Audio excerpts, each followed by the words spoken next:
In the clean, temperate waters of the Pacific Northwest lies a $30 million sea farm, the first and only one of its kind, where marine phytoplankton is naturally grown and harvested. Tom Harper began growing and harvesting marine phytoplankton to feed his shellfish hatchery, but a chance discovery would lead him down a different path. It was about a 7 to 8 year process to get this down to where we could grow vast amounts of this algae.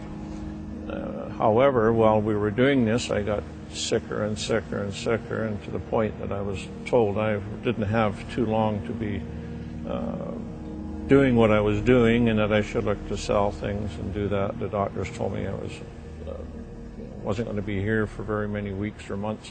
One day, standing there thinking of these things, I looked at the product that I was producing and thought, you know, there's plants in here, microscopic plants, that no one's for sure ever looked at for health reasons. So I started eating it. And lo and behold, within a very few days, I started to feel quite well compared to where I was. When realizing this, that it had helped me, and that, you know, I started looking how we could market it. Locally, we did a bit of it, and it seemed to many people all of a sudden were wanting this product. They were just coming from nowhere. Everybody who's ever been to the beach has seen macroalgae, which is seaweed, kelp and the different seaweed that washes up on shore. Marine phytoplankton is actually microalgae. It's microscopic, it's invisible to the human eye.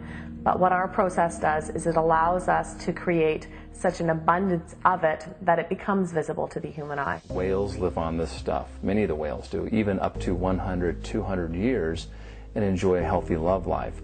NASA is all over the research of marine phytoplankton. One of the things they declared was that it's responsible for up to 90% of our oxygen, but the tell-all is the nutritional analysis.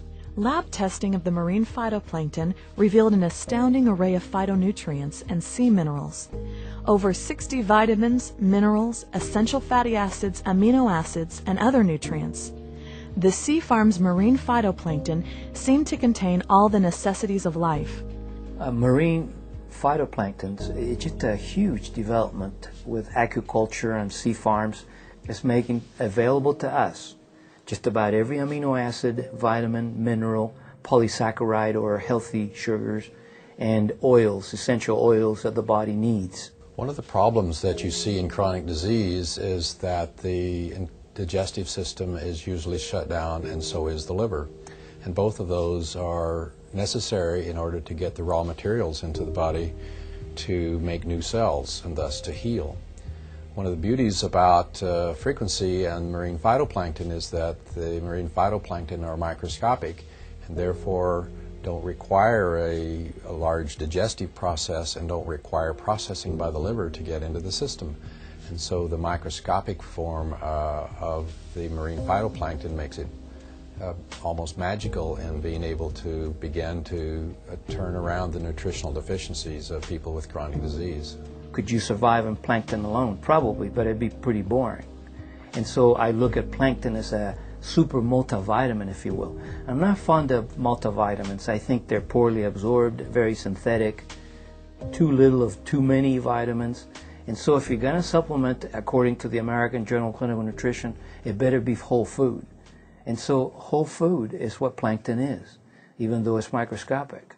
Over the past 9 years, with his development of the phytoplankton, there's been an explosion of sea life on the beach. We send back the water cleaner than what we bring it in, and at times we're putting back huge amounts of algae that we just don't need to use, so we send that back to the ocean. When people walk out there now, you know, they're walking on thousands and thousands of shells of clams and oysters that are living there. We've had an explosion in the otter population, California sea lions, eagles. The marine phytoplankton is the basis of the food chain in the ocean, so when we're able to strengthen the base of what's supporting our entire ecosystem in the ocean, it's a beautiful thing. One of the great things about this area where they're at is it's where the ocean and fresh water actually meet.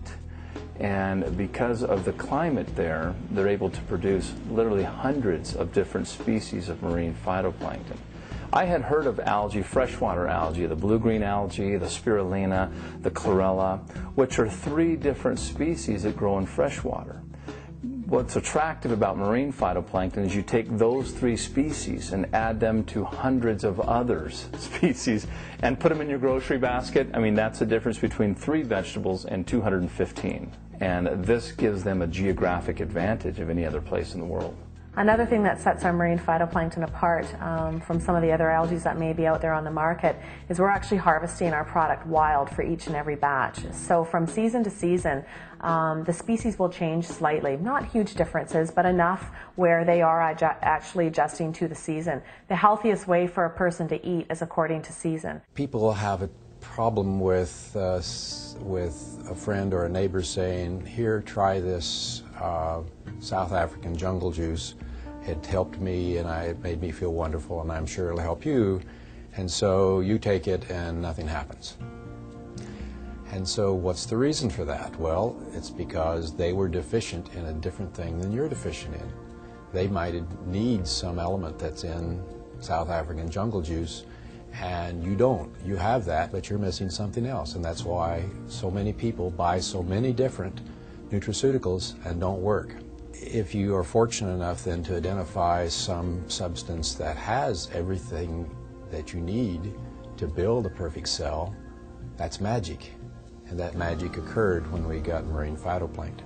So it's one of the rare total foods. We have our water tested very regular, and we also have our products tested for every batch. We are checking just in case somehow there was a problem. We bring our scientific director, Rowan Haig, in.